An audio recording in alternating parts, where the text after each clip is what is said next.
Hey everyone, how's it going? Welcome to episode number 900 of NoDQ&A video right here on NoDQ.com, as well as the YouTube channel and NoDQ&A videos affiliate ringsidenews.com.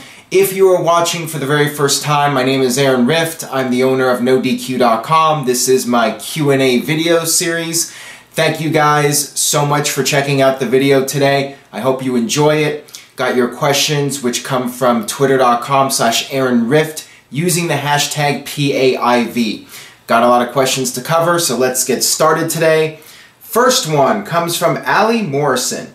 Hey Aaron, what are the chances of Chris Jericho winning the Royal Rumble? He's never won it, plus it would set up a match with Kevin Owens at WrestleMania.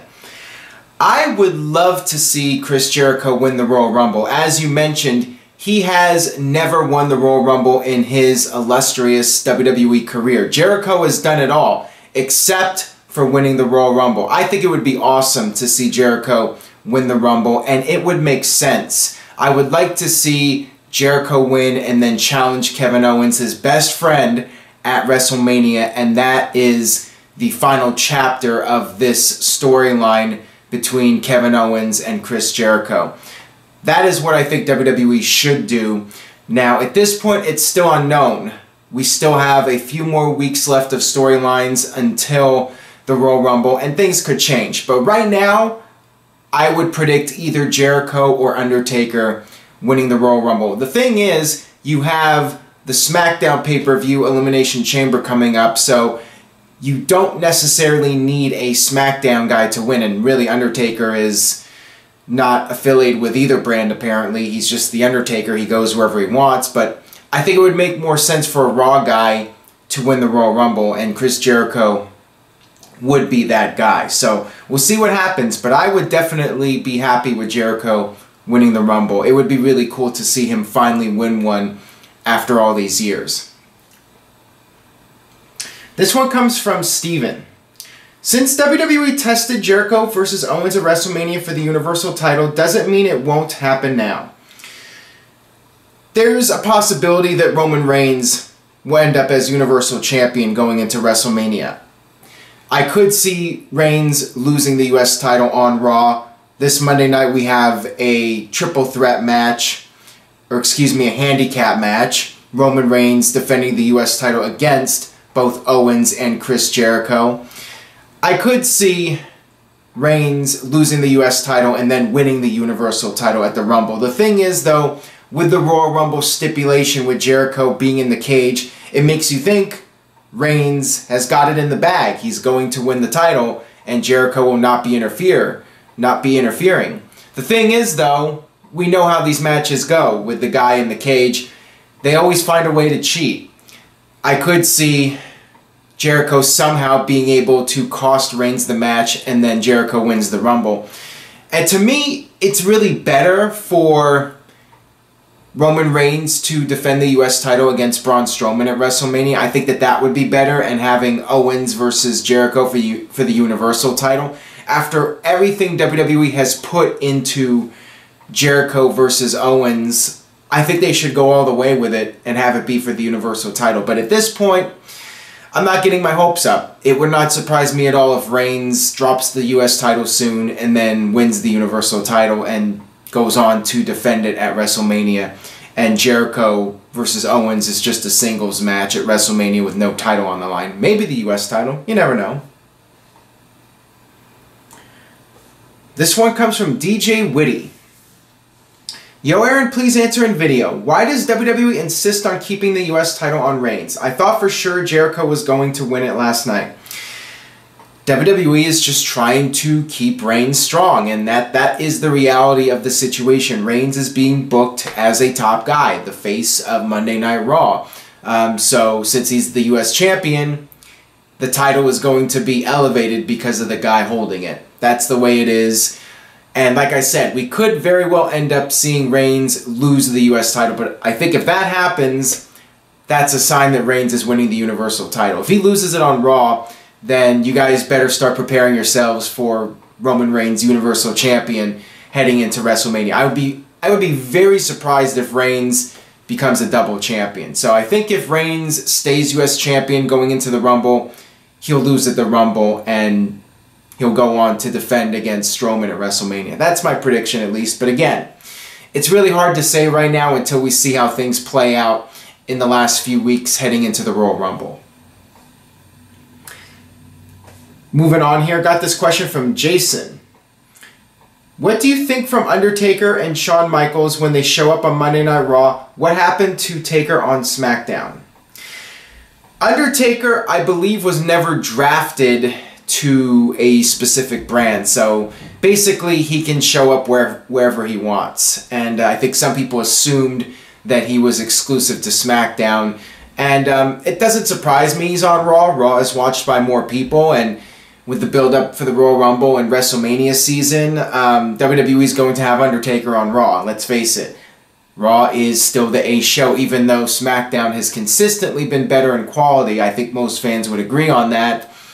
Raw is still the most watched show, and SmackDown won that 1 week, but it's probably not going to happen again with football season ending. Shawn Michaels, I mean, he's there to promote his movie, and I'm assuming he'll have some sort of role at the Rumble since it is the Alamo Dome, the 20th anniversary of the Royal Rumble in '97, where Shawn won the title from Sid. Not expecting Michaels to wrestle. I think if that was going to happen, it would have been announced sooner. And I don't think we're going to see Shawn wrestle again. I just don't see that happening, but maybe a special guest referee. Maybe he'll do something at the Rumble, some sort of role, as part of the 20-year anniversary of the first Rumble in the Alamo Dome. And Undertaker could very well be entering the Rumble and winning the whole thing. That's also a big possibility, but we'll see what happens. This one comes from Sean T. Flick. What do you think of Shawn Michaels being the special guest referee for the John Cena versus AJ Styles match at the Royal Rumble?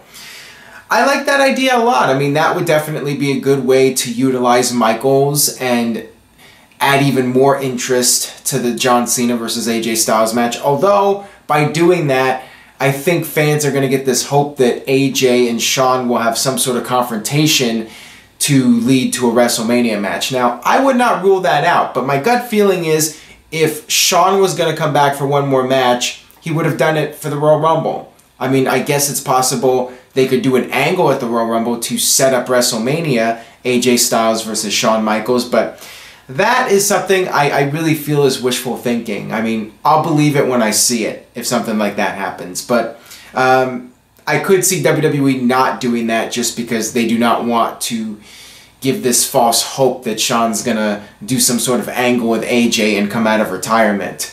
But we'll see. I mean, I think it would be interesting, and you know, it would be very fitting to have Shawn there in that kind of role in the Alamo Dome. I mean, that or put Shawn as the referee for another big match. But I mean, with Reigns versus Owens, you already have that whole stipulation with Jericho. You really don't need the special referee. I mean, if you were going to do it with Shawn being the special referee, you would do it for the Cena versus AJ Styles match. This next one comes from Oscar. Are Undertaker and Shawn Michaels on Raw next week enough to challenge the national championship of college football in the ratings? I mean, I think Raw will probably do fine. I mean, I could see them doing over 3 million viewers. I mean, there's no doubt that Undertaker and Shawn are there to help boost the ratings a little bit, but I think the main reason is to build the Royal Rumble. That's why they're there, to start getting the big anticipation for the show. Remember, WWE's trying to pack 60,000 plus people into the Alamo Dome, so they are going to do whatever it takes. They are going to fire from all cylinders. They're gonna bring out all the big guns for the Royal Rumble, and that includes The Undertaker, that includes Shawn Michaels, any big name they can get to be part of that show to boost ticket sales. I mean, that is the objective right now. More than the ratings, more than promoting Shawn's movie, the real goal is to sell tickets to the Royal Rumble. And what better way than to have San Antonio's own Shawn Michaels and Texas native Undertaker there. Got this one here from Daniel Lynch. Opinion on Anthem buying TNA. Should they bring back Jeff Jarrett? What's next? Name change from Impact to TNA? Will the glory days return?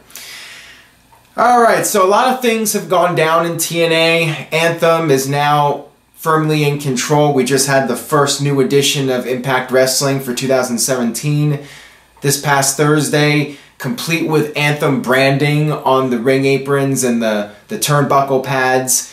To me, they really needed a bigger show than what they had on Thursday. I thought it was a fine show, but it just didn't have any big moment that I think TNA desperately needed to try and start building momentum again. I think this show was really important. They needed something for people to go, holy crap, and have some kind of buzz coming out of that show.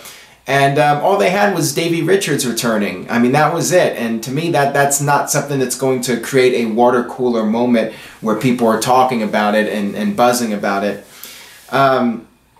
Jeff Jarrett is back in TNA.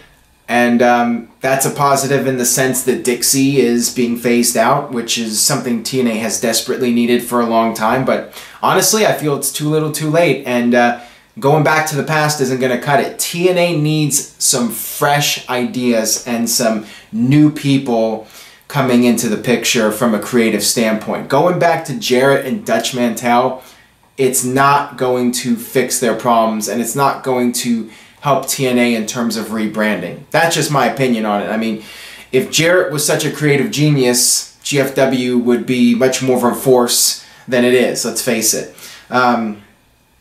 TNA needs some new blood, new people running the company, and somebody with a new creative vision of how to take this brand and make it credible again. To me, Jarrett's not that guy, and that's just how I feel about it. This one comes from Callum Owen. Hey Aaron, have you watched the Kenny Omega versus Okada match? Did it deserve 6 stars from Dave Meltzer? Where do you rank it in your favorite ever matches? So yes, I did watch that match, which has gotten a ton of acclaim, critical acclaim. Dave Meltzer giving that match 6 stars out of 5 stars, which he has never done before. So many are calling it the greatest match of all time, the greatest professional wrestling match that ever took place. Do I think it was personally the best match I've ever seen? No. Now, I thought it was extremely well done. I mean, those guys went out there for about 45 minutes and it felt like a 20-minute match. I mean, they paced themselves really well, and pretty much everything they did was executed flawlessly. I mean, if you were going to put together a match, a 45-minute match to main event your biggest pay-per-view of the year, the way they laid out that match, I mean, it was perfect. I mean, it really was like a modern day, well, I shouldn't say modern day because it wasn't that long ago, but a New Japan version of Shawn Michaels versus The Undertaker from WrestleMania 25. So yeah, as far as a main event goes, you know, they did a lot of great technical wrestling in the beginning, and they just slowly built up. They had some good near falls, and they didn't overdo it with the near falls. They did a lot of crazy spots. I mean, Omega being backdropped over the top rope through the table, that was crazy. So they had some big high impact spots, and everything they did meant something. I mean, everything. That was the same way I felt about Undertaker and Shawn Michaels. Like, everything they did had impact and was memorable.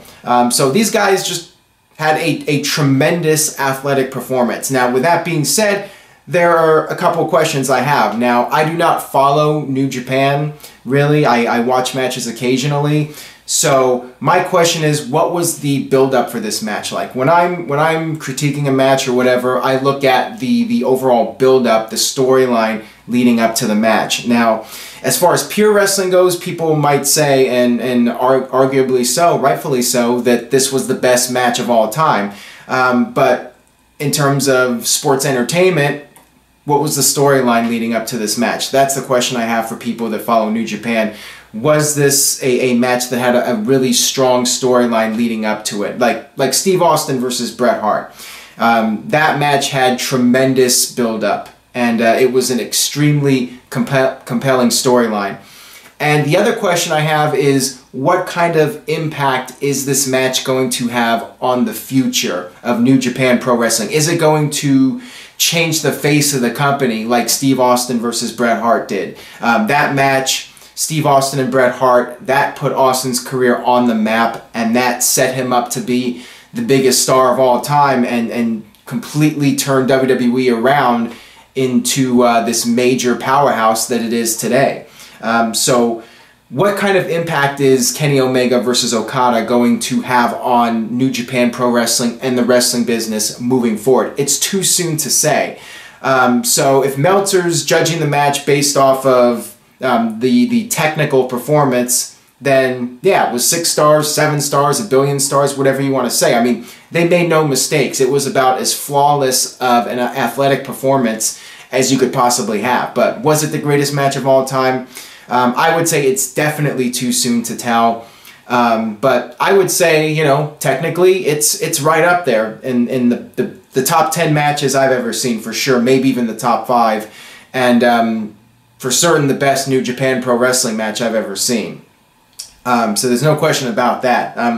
You know, WWE needs to sign Kenny Omega. That's the bottom line. I said this before, and you know, now I think they would be crazy not to offer him a big contract to come to WWE. Moving on here, got this question from Aaron Jones. If you could take one, only take one, CM Punk, Conor McGregor, or Ronda Rousey, who would you pick for WrestleMania this year? From a fan perspective, I would say CM Punk, no question. From a business perspective, I would go with Conor McGregor, actually, because he has tremendous name value and he's still red hot. Ronda Rousey, she's cooled off after what happened with her loss, but she would still be huge as well. So it just depends on what perspective you're looking at it from. I mean, I'd love to see CM Punk back just from a fan standpoint, having him come back into the mix again. And I think overall that would be the best for wrestling fans. But as far as making money, you got to go with Conor McGregor if you could get him. But, you know, he's not going anywhere for the time being. And I think Ronda's going to take it easy for a while and stay out of the limelight for a bit. This one comes from Beast Slayer. Why does Alberto Del Rio always get into some altercation? Paige should maybe walk away. Could be her life on the line one day. You would have to ask Del Rio this question. I mean, yeah, the guy seems to be making a lot of negative headlines lately. He seems to be getting in a lot of fights and confrontations, and people are questioning what's going on with Paige, and some feel that Del Rio's a bad influence on her. I mean, it does seem like a Bonnie and Clyde type of situation here. They're two outlaws just doing their own thing, whatever they want to do, and it's not looking good for Paige's future. I mean, especially in WWE and maybe even outside of WWE, if things continue the way they're going. I mean, there's definitely a lot of concern about both of them, and especially Paige, with people feeling she's so young that she's being influenced by Del Rio and it's not good for her. But it is their personal lives, and at the end of the day, they're going to do what they're going to do. I just hope whatever happens, you know, things work out for them, and Paige can be healthy and happy and do what she wants to do, and you know, things don't end on a bad note with them. That's what I'm hoping, at least. I hope there's a happy ending, but who knows? This one comes from Seth K. Hey Aaron, would it help or hurt AJ if he was in Cena's rumored role at WrestleMania?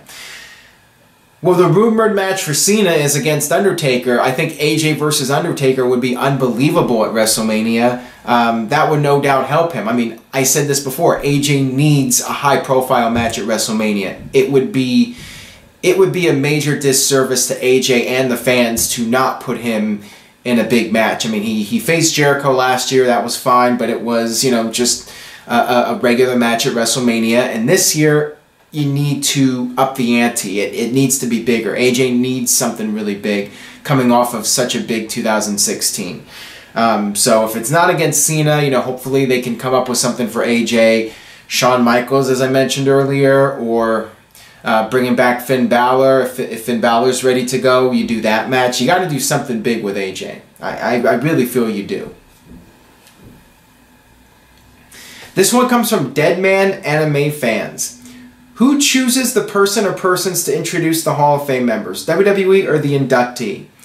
I believe the inductee has some say in it, but but at the end of the day, like most things in WWE, the company is going to have the final decision on things, and I think sometimes WWE, when it comes to the Hall of Fame, they want people that can garner some mainstream attention. You know, it would not surprise me if DDP gets inducted by somebody like Karl Malone. I mean, that is looking at it from WWE's perspective. You know, if Karl Malone inducted DDP, you know, that's a celebrity right there, and that might get some headlines. DDP might have somebody else in mind, you know. So it is going back and forth between the two sides. You know, the person being inducted might want somebody close to them. WWE might want a celebrity to induct them.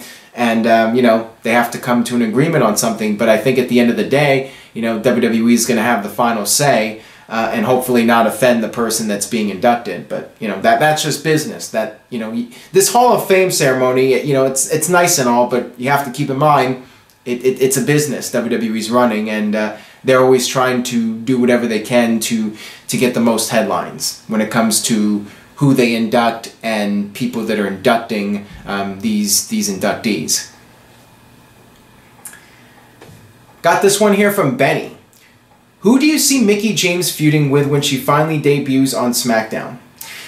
It could end up being Mickie James as La Luchadora. I mean, that seems to be what most people are speculating on. It hasn't been her in the mask doing these appearances, but it could very well end up being her when everything is said and done. So that would be a good way to reintroduce her onto SmackDown. We all know Mickey's past in WWE. She had that period where she was crazy, feuding with Trish Stratus. So they could have her be under the mask and have her feud with Becky Lynch. You know, I expect to see her. I mean, she's going to be on SmackDown. That is what the reports are. So why not have her be La Luchadora? I mean, they've been building this up, and I think you got to have a pretty big name. I mean, just to have a random person being under the mask, I mean, what fun is that? It's got to be, you know, somebody who's noteworthy, so when they take off the mask, everyone's like, oh my god, you know, the big holy crap moment. So yeah, I think Mickie James and Becky Lynch, you know, that should be the big feud going into WrestleMania. This one comes from Shooter G. Hey Aaron, do you think the New Day will start their implosion in the Royal Rumble and eliminate each other, and will Shelton Benjamin return? Shelton Benjamin wrote on Twitter that he's not going to be there. He's still recovering. He still has several months left. So unless he's swerving everybody, I do not see that happening. Now, I think that the New Day possibly starting to have a breakup, I think that should absolutely happen at the Royal Rumble and set up a triple threat for WrestleMania. That's what I would like to see at least. So yeah, I would definitely do something where they have some sort of argument, somebody eliminates the other one, and you know, we have like this issue with the New Day pushing each other and arguing, and that starts the slow build up towards WrestleMania. So yeah, I would definitely do that. Got this one here from Mark Rollins. Titus O'Neil was actually shockingly over in that segment with New Day. I think they should put him in the group. What do you think?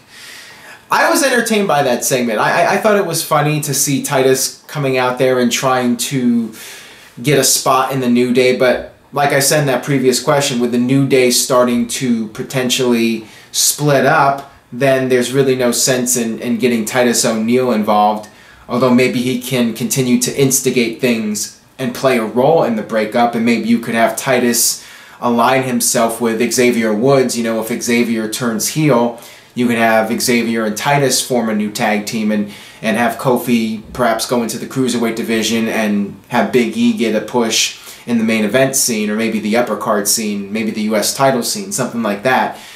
So, you know, I could see Titus perhaps continuing to be involved in some fashion and maybe form an alliance with one of the New Day guys if the group splits up. So yeah, I mean, that would be a good way to utilize Titus, definitely. This one comes from Yusuf. What is your favorite SmackDown match in WWE history? That is a tough one to call. If I had to pick one match, I mean, I think I would go with Kurt Angle versus Brock Lesnar, the Iron Man match on SmackDown, but there are so many memorable SmackDown matches, you know, Edge versus Kurt Angle in the steel cage. You had that, the TLC 4 that was in Anaheim with the 4 teams. That was awesome. The tag team Buried Alive match from one of the early SmackDowns I liked a lot. Big Show versus Brock Lesnar with the ring breaking. John Morrison versus Rey Mysterio for the IC title. That was a really good one. I think it was 2009. And in recent years, you know, the match where the Shield finally lost and Daniel Bryan was the guy that officially I forgot who he was teaming with, Kane and was it Orton? I don't remember for sure, but that was a really memorable match, even though I forget the third participant. And then, you know, there have been a lot of good matches on SmackDown. I mean, it's just hard to pick one, but if I had to pick one, I'd go with the Iron Man match. Got this one here from Grant Davis. What are some of your favorite Royal Rumble eliminations? I've always loved the Bulldogs elimination of Rick Martel from the Royal Rumble 91. I agree about that one. That one was really good, and Rick Martel lasted a very long time in that match, so that was a pretty big moment for the Bulldog to eliminate him. I love the 92 Rumble when Bossman gets eliminated by Ric Flair, and Bossman pretty much just stumbles out of the ring, and then you know, his neck bounces off the rope. I mean, it was a scary bump going over the top, but I could not help but laugh at that, even though it could have been very serious. Paul London's bump that he took when he was eliminated, I believe 2005, and I think it was Snitsky, but I could be wrong. He just did this total flip from the clothesline. I thought that was a tremendous bump in Royal Rumble history, and of course, Benoit winning 2004, eliminating the Big Show. That was another great one. There were a lot of memorable ones, and of course Maven drop kicking the Undertaker over the top. You know, that was another great one. Those are the ones that stand out the most to me. But there have been so many classic Royal Rumble eliminations. Of course, the ones with Kofi Kingston were really good. So yeah, there were so many. There were way too many that I could list here. That'll do it for episode number 900 of NoDQ&A Video. Again, thank you so much for watching. If you enjoyed this video, it was an extended version, please spread the word. Tell a friend, Facebook, Twitter, anybody you know who watches wrestling, have them check out NoDQ&A Video. Subscribe, youtube.com/AaronRiffNoDQ, and I will see you guys next time for episode number 901.